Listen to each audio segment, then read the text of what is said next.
ये हमारे पास। लेकिन सोलर में हम क्या करेंगे, फिजिबिलिटी स्टडी ऑफ साइट। हमने साइट देखी है, क्या इस साइट के ऊपर तो आपको पौधे शौधे या दरख्त तो नजर नहीं, इसमें आगे आ रहे हैं आपको पूरी फिजिबिलिटी स्टडी रिपोर्ट का बताएं किस तरह आपने स्टडी बनानी है कि क्या है। तो आपने सब कुछ सराउंडिंग चेक करना है कि इसमें कोई आपका शेड तो नहीं आ रहा। हम सोलर में ज्यादातर शेड को देखते हैं, अगर साया आ रहा है तो आपका सिस्टम उधर नहीं चल। फिर हमें फ्रेम को ऊपर लेकर जाना होता है। नॉर्मली फ्रेम का जो साइज होता है ना, उससे फिर हमने ऊपर जाना है, मतलब आपकी शेड से, ताकि शेड से ऊपर हो जाए। अक्सर लोगों की चार दीवारी होती हैं, हमारा तो मैक्सिमम हर घर में, अगर गांव में जाए इधर तो वो कम से कम 7, 6.5, 7 फुट तक वो अपनी चार दीवारी लगती हैं। तो जब वॉल होता है तो उसके अगेंस्ट वो शेड में से भी आते हैं। तो आपने जब भी इंस्टॉलेशन करना है, आपने सरफेस जो सीलिंग होती है उसकी मिडल से स्टार्ट करें ताकि आपका शेड बिल्कुल खत्म हो जाए। और नेक्स्ट है कमीशनिंग। आपने इसके कनेक्शन किस तरह करना है।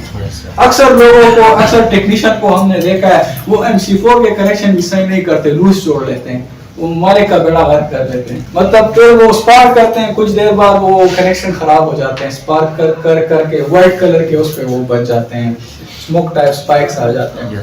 तो आपने कनेक्शन का वो करना है कि आपके कनेक्शन। इलेक्ट्रिकल में हमारे पास 3 चीजें इलेक्ट्रिकल बिल्कुल मानती नहीं है, कहती है कि आपने ये 3 चीजें बिल्कुल नहीं करनी, ये आप लोग भी सुन लें। Number 1 loose connection. जिधर भी आपका लूज कनेक्शन होगा इलेक्ट्रिकल सिस्टम आपका कभी भी, शायद आपने कोई स्नाइडर का ब्रेकर लगाया, आपने ABB का लगाया है, आपने चंट का लगाया है, जो भी अच्छी कंपनी है, वो आपका काम नहीं करेगा जब तक आपका कनेक्शन लूज होगा।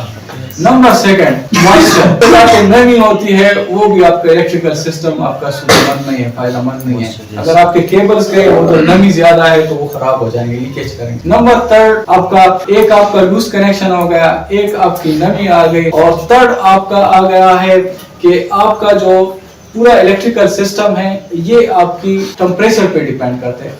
आप मतलब जहाँ पे आप केबल लेकर जा रहे हैं इसको आप डक्ट करें, इसके ऊपर आप कोई पाइप लगाए या इसकी डक्टिंग करें। सोलर सिस्टम में भी जो आप ऊपर पैनल्स की वायरिंग करते हैं तो उन पैनल के वायर को पूरा ना छोड़े, इस पे हीट लगती है, इस पे बारिश होती है, इससे केबल का इंसुलेशन खराब हो जाता है।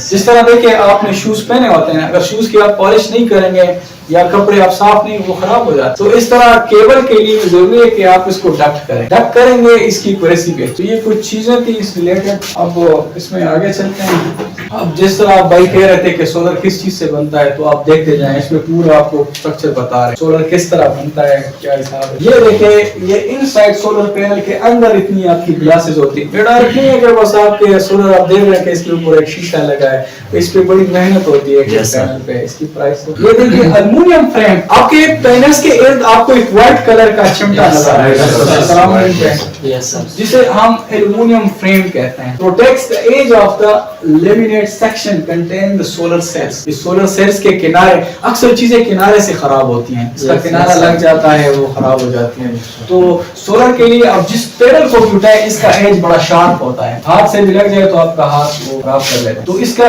एज कंपनी वाले मैन्युफैक्चरिंग को दौरान बजाते खुद शार्प बनाते हैं ताकि इसके सोलर सेल डैमेज से महफूज रहे।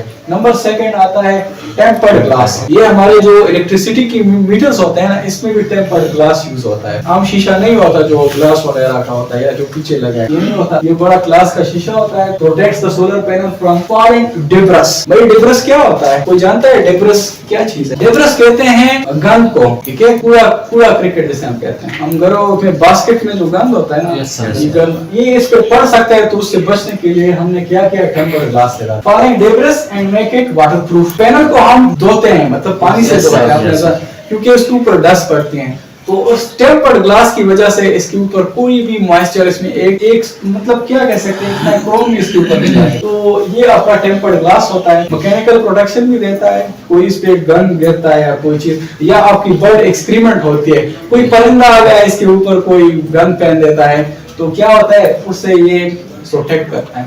नंबर 3 EVA फिल्म, ये आपने याद भी करना है, ठीक है।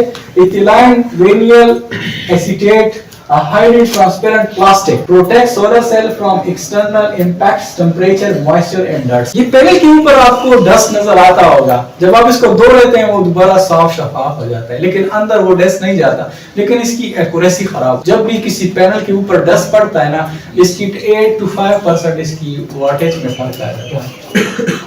तो कोशिश किया करें जिसके घरों पे पैनल्स लगे हुए हैं तो वो उसको दो या करे, ठीक है। मैंने खुद अपने घर में 6 किलोवाट का सिस्टम लगाया है।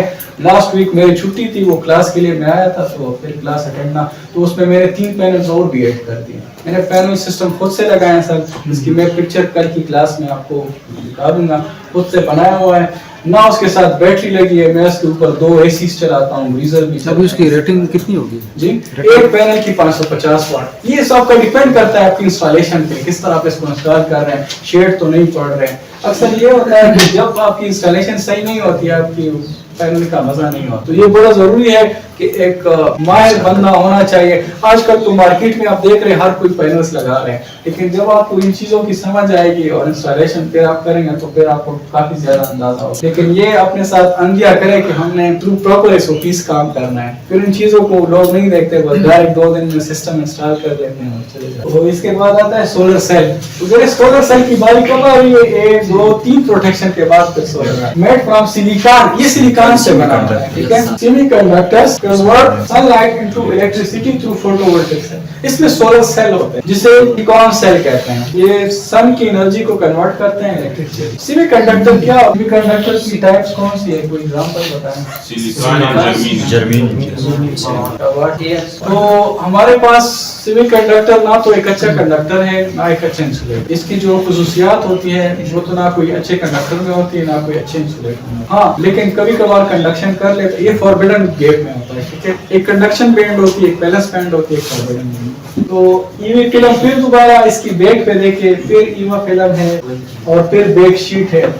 Rearmost part of the panel provide mechanical protection and electrical installation। जी, जंक्शन बॉक्स वो जगह जहाँ पे आपके पीवीसी के कनेक्शन निकलते हैं, इसको हम जंक्शन बॉक्स कहते हैं, ठीक है। यहाँ पे आपके external cables are connected to other PV modules.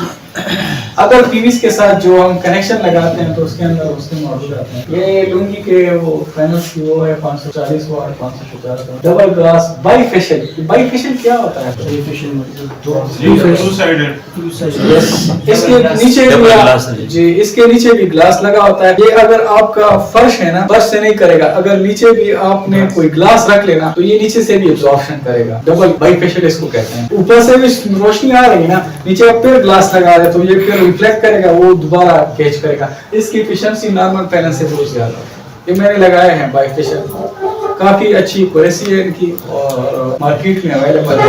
और आजकल एक दूसरा पैनल आ रहा है टेपकॉन का है, टेपकॉन, वो भी काफी अच्छे हैं, ठीक है। अब देखिए बाइफेशियल और मोनोफेशियल में क्या फर्क है। बाइफेशियल सूरज आ रही है वापस इस पे एब्जॉर्ब कर रही है, मोनोफेशियल आ रही है बस जा रही है, दोबारा एब्जॉर्ब नहीं है। एक पैनल ऐसे होते हैं जिनकी बैक शीट पे ग्लास नहीं लगे होते हैं और सिंपल व्हाइट कलर की शीट होता है, तो वो आपकी बैक पे आपकी एब्जॉर्प्शन नहीं करते हैं, वो सिर्फ फ्रंट से एब्जॉर्ब करेंगे हीट और आपको एनर्जी प्रोड्यूस करते हैं। एक पैनल होते हैं जिसकी नीचे भी आपका ग्लास लगा होता है, पैनल की अपनी ग्लास, तो ये नीचे से भी एब्जॉर्प्शन करते हैं, तो इसकी क्वालिटी इससे काफी ज्यादा है।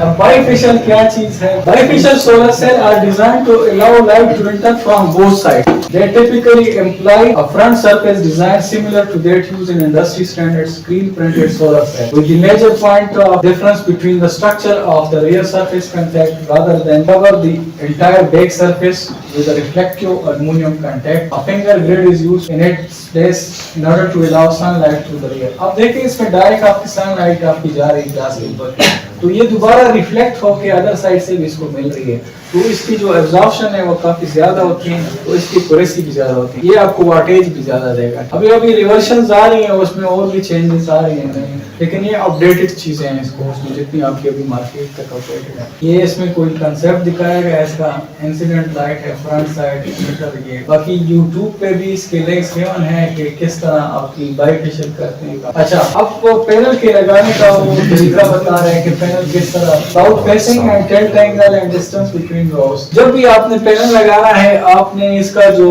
टिल्ट एंगल, इसको टिल्ट एंगल कहते हैं, ये जहाँ पे आप पैनल को रखेंगे ना, तो आपने कोशिश करना है कि आपने इसको 30 डिग्री पे रखना है। पाकिस्तान में 27 से 30 डिग्री चलता है, पेशावर नॉर्मली 28 डिग्री पे जा रहा है, लेकिन अलाउेबल है कि 30 डिग्री से आप इसको मोड़ना है 30 डिग्री पे, ज्यादा नहीं करना। बाद लोग 90 डिग्री पे लगाते हैं, वो गलत होते हैं। नहीं, फ्लेक्सिबल आपका 30 डिग्री है, 30 पे ज्यादा ये कवर करता है, ठीक है। हर साइड मतलब 30 डिग्री इज मोर कंफर्टेबल, ठीक है। आपका सोलर का जो मूव होगा ना, ये नॉर्थ टू साउथ होगा, आपने इधर लगाना है इसको ताकि इसका बिल्कुल साउथ पे चला जाए। ये आपका 30 डिग्री होना चाहिए। ये आपको फिर फार्मूला है इसका, B = A × 1.5। हर सोलर के दरम्यान आपने क्या करना है, 1.5 मीटर का आपने इस तरह का आपने फ्रेम लगाना है। 1.5 मीटर कम से कम होना चाहिए ताकि सूरज के लिए पूरा इस पे पड़ जाए। Weather effects on solar PV reduction, आपका जो मौसम होता है वो आपके सोलर सिस्टम पे काफी असर रखता है। ये जस्ट इसकी तारुफ है। इसके बाद मैं आपको कुछ स्लाइड्स दिखाता हूँ, इसमें पूरी इनकी calculation details A to Z इसकी सारी स्पेसिफिकेशन मौजूद है। मतलब आप अगर ये आपका सनलाइट है, फ्रंट इलेक्ट्रोड आफ्टर कोटिंग, ये आपका टेम्परेचर एंड ह्यूमिडिटी का है। मैंने आपको जिस तरह बता दिया है कि टेम्परेचर का काफी असर होता है सोलर पे। जो बादल होते हैं तो इसकी एक्यूरेसी खराब होती है, वो इस तरह काम नहीं करते। नॉर्मल रूटीन में आपका क्या होता है, जब लाइट होती है और फुल क्यूएच पे होते हैं तो इसकी एक्यूरेसी अच्छी होती है। अब इधर देखें, ये मैं आपको एक शेडिंग इफेक्ट का कंसेप्ट है। ये बाकायदा टेक्निकल साइड से ली गई पिक्चर्स हैं फिगर, ये किस तरह आपके सोलर के ऊपर। अब मुझे बताइए ये सिस्टम काम करेगा या नहीं, शेड आएगा या नहीं? तो इसका कोई फायदा नहीं है। अगर आपने सिस्टम लगाया है, आपने पैसे खर्च किए हैं और आपके सिस्टम पे ये शेड आ रहे हैं, ये शेड देखें काफी है, तो ये आपका पूरा सिस्टम खराब कर देता है, ये ब्लॉक आ जाता है, काम करना छोड़ देता है। ये कोई भी पावर नहीं देगा जी, कोई भी पावर नहीं देगा, नहीं देगा। सीरीज में होते हैं ना, कट हो गए, इस पैनल की पूरी पावर खत्म हो जाती है, इसकी सीरीज में जब आपको, अब देखिए इससे इस तरह लगे होते हैं, तो एक सेट पे हवाई जहाज भी आ जाए ना तो आपका पैनल काम करना छोड़, शेड आ जाती है इसकी। तो जब आपके पैनल के ऊपर सामने खड़े हो जाए पैनल का, फिर देखिए आपको लाइट दे, तो जब आपकी थोड़ी इधर शेड आ रही है, देखिए आपका पूरा सीरीज ये पैनल तबाह हो गया है। ये देखो 2 आपके निकल गए, बाकी क्या रह गया, 1 2 3 4। तो ये तो आपस में सीरीज कनेक्टेड है। सर कम वोल्टेज भी नहीं देता सर जी, तो ये वोल्टेज बिल्कुल कम हो जाते हैं, खत्म हो जाते हैं, वही होंगे जो इसके अक्रॉस घूमेंगे। सीरीज में होते हैं, ये देखे एक सीरीज में कुछ लाइट्स लगे हैं, कुछ आपके पैरेलल में लगे हैं। सबसे पहले तो मुझे लास्ट वन आप बताएं, इसमें कौन सा लाइट ज्यादा ग्लो करेगा? आपके पास सीरीज में लाइट्स लगे हैं भाई, एक लाइट आपके पास 50 वाट का मैंने लगाया है, एक मैंने 100 वाट का लगाया है, एक मैंने 200 वाट का लगाया है। मैं ये पूछ रहा हूँ इसमें कौन सा लाइट आपको ज्यादा रोशनी देगा? आज आप इस तरह करें, लेब से कोई ओहममीटर निकालें, आप क्या करें, ओहममीटर निकालें या कोई क्या करें, अब मैं तरीका बता रहा हूँ। ये एक इनकैंडिसेंट लैंप है, जानते हो ना, वो पीले रंग का जो लाइट है, इसकी एक पॉइंट पे भी मल्टीमीटर रखे, दूसरे पे भी इसकी रेजिस्टेंस क्या होगी? 50 वाट की रेजिस्टेंस सबसे कम। जितना वाट ज्यादा होता जाता है उसकी रेजिस्टेंस कम होती जाती है। कहाँ आप लोग जा रहे हैं? 200 वाट बल्ब की रेजिस्टेंस सबसे कम होगी, तो सीरीज में जिसकी रेजिस्टेंस सबसे ज्यादा होगी वो सबसे ज्यादा क्या करेगा? ग्लो करेगा। आपके कंसेप्ट क्लियर नहीं है, अपने कंसेप्ट क्लियर कराएं। जितने बड़े वाट की चीज होगी ना उसकी रेजिस्टेंस सबसे कम होगी, समझ रहे हो? अगर हम 1000 वाट का लाइट उठाएंगे तो उसकी रेजिस्टेंस 200 से भी कम होगी। 50 वाट की रेजिस्टेंस सबसे ज्यादा होगी। तो क्या करेगा कि ये लाइट आपका क्या करेगा? और पैरेलल में क्या होगा? पैरेलल में स्टारलाइट होगा 200, क्योंकि पैरेलल में रेजिस्टेंस कम हो जाती है। तो ये सीरीज पैरेलल का कंसेप्ट था। अब इसके ऊपर अगर हम जाएंगे, ये सीरीज क्या आता है? V1 + V2 + V3, ये कुछ फार्मूले हैं, लेकिन वो बड़ा कलम बकाता हो जाता है। मतलब इसके लिए फिर आप उस सेशन में बैठ जाए, सारी चीजें प्रैक्टिकली सीख लेंगे किस तरह। सीरीज में वोल्टेज ऐड होते हैं, आपके पैरेलल में आपकी करंट सेम है, ठीक है, लेकिन ये इसका मेन कंसेप्ट है। तो हमारे पास सारे पैनल सीरीज में लगे होते हैं, सेल्स जो होते हैं, तो अगर एक सेल्स भी कट हो गया या उस पे शेड आ जाती है तो आगे सेल्स काम करना शुरू हो जाती है, ठीक है। Shading effects on solar production है। अब जो बंदा पूछ रहा था कि सोलर किससे बनता है, अब आपकी पूरी इसमें क्लियर हो जाएगी, ठीक है। It starts with sand. Silicon basically sand होता है। सैंड किसे कहते हैं? रेत को। अब इस प्रोसेस, ये प्रोसेस किया जाता है, हाईली प्रोसेस मशीनें होती हैं, तो प्यूरिफाइड सिलिकॉन, ये फिर इस तरह के cells crystal mono crystalline wafers आ जाते हैं। ये देखें, पॉलीक्रिस्टलाइन और मोनो। अच्छा, एक होता है हमारे पास मोनोमोड, एक होता है पॉलीमोड। मोनो वो होते हैं जिसमें आपके इस तरह के शेप्स बनते हैं कॉलम्स। ये इसको हम कहते हैं मोनोक्रिस्टलाइन। इसकी पहचान है, साइड से कट होते हैं, ठीक है। और पोली क्या होते हैं? पोली आपको स्ट्रेट मिलेंगे। इसके अलावा एक होता है थिन फिल्म, तो आगे आ रहा है, लेकिन ये आपकी पहचान है, ठीक है। मोनो जो होते हैं इनको हम ऐसे इलाकों में इस्तेमाल करते हैं जहां पे टेम्परेचर ज्यादा होता है। पोली वहां पे यूज करते हैं जहां पे टेम्परेचर कम है। समझ आ गई? अब ये देखिए, ये मोनो है सामने और पोली आगे आ जाएगा। ये सिलिकॉन ब्लॉक्स है, ये सिलिकॉन सैंड है। इसमें फिर ए ग्रेड बी ग्रेड का कंसेप्ट। अब देखें बेटा, ये आपके पोली टाइप है, ये आपके मोनो टाइप है, ठीक है। ये स्टार्स टाइप बने हैं, जिस तरह मैंने कहा इस तरह के होते हैं। इसके सेल्स जो होते हैं वो कट होते हैं। अब आप देख लेंगे जिस तरह कट सेल्स आपको मिलेंगे, ये मोनोक्रिस्टलाइन है।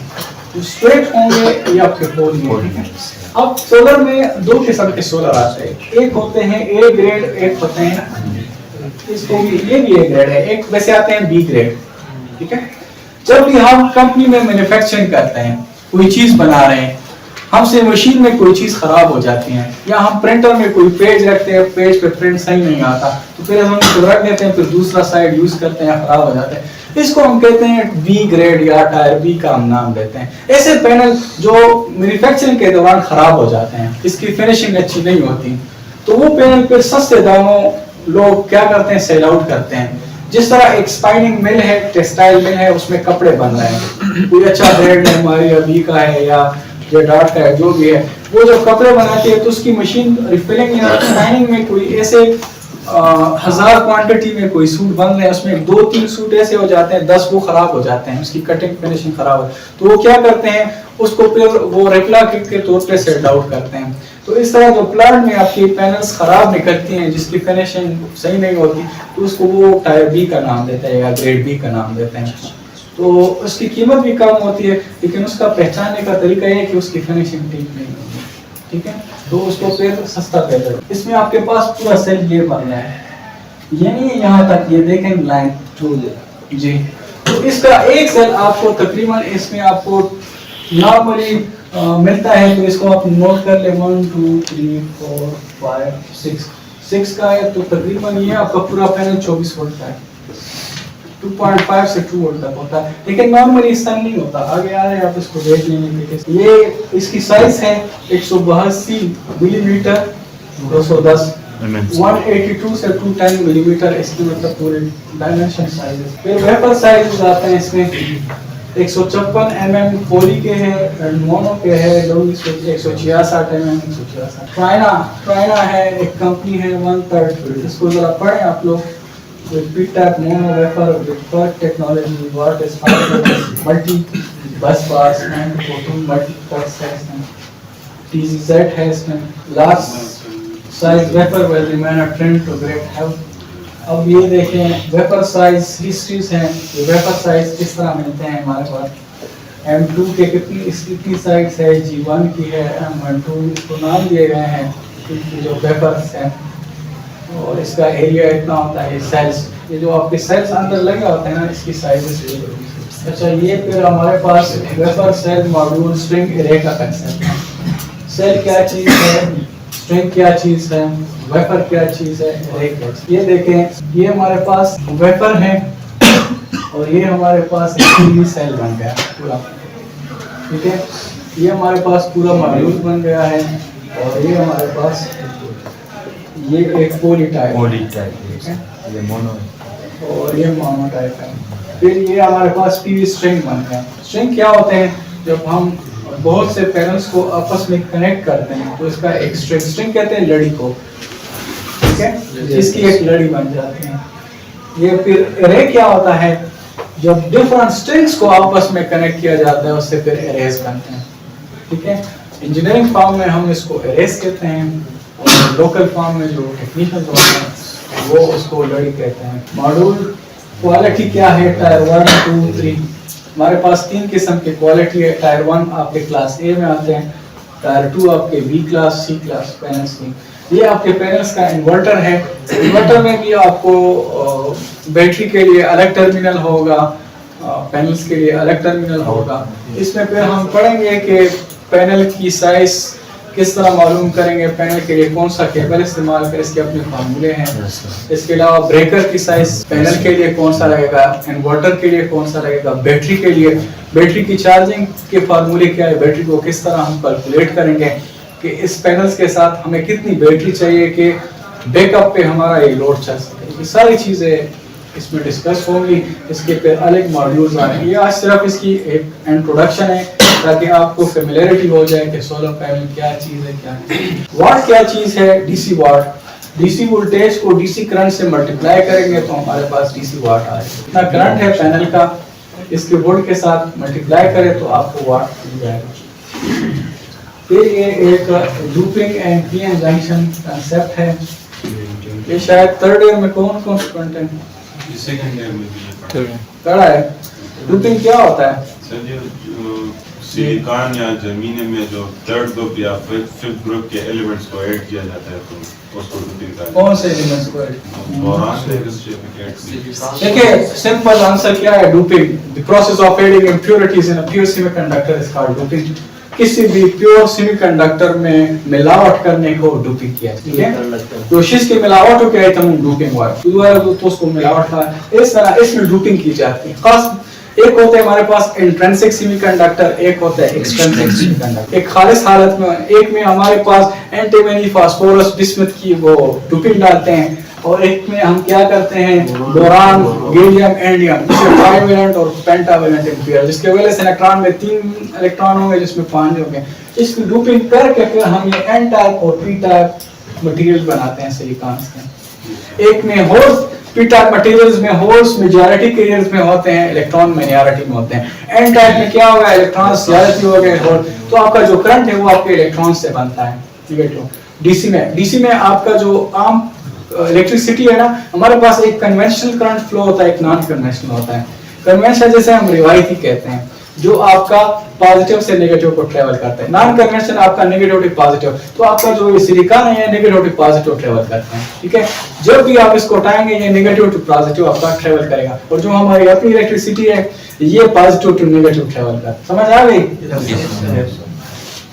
तो ये इसका VOC प्लस नेगेटिव और पॉजिटिव लेयर बनते हैं। फिर इसका ये देखें gallium, electron, phosphorus, silicon, boron. तो एक में ज्यादती हो जाती है, एक में कमी हो जाती है इलेक्ट्रॉन्स की। तो जो ज्यादती होगी तो इस वजह से फिर वो एयर गैप बन जाता है। एयर गैप को फिल करके फिर इसका क्या होता है, डिप्लीशन लेयर बन जाता है। लेकिन आप लोग इस तरह कर लें कि बस आप लोगों को ये पता हो कि इसमें डूपिंग किस तरह होती है। पी टाइप और एन टाइप सेमीकंडक्टर से आपके सेल्स होते हैं जो नॉर्मली बने होते हैं, और वो इसका प्रोसेस किस तरह होता है। Boron to be replaced with gallium and no material development in continuous process to improve efficiency and reduce degradation. ये फिर आपके N टाइप सेल है। Lower impurities N type substrate, improved high temperature performance, low degradation. इसमें low degradation होती है और इसकी जो improved high temperature performance, मतलब high temperature इस पे भी इसकी performance अच्छी रहती है।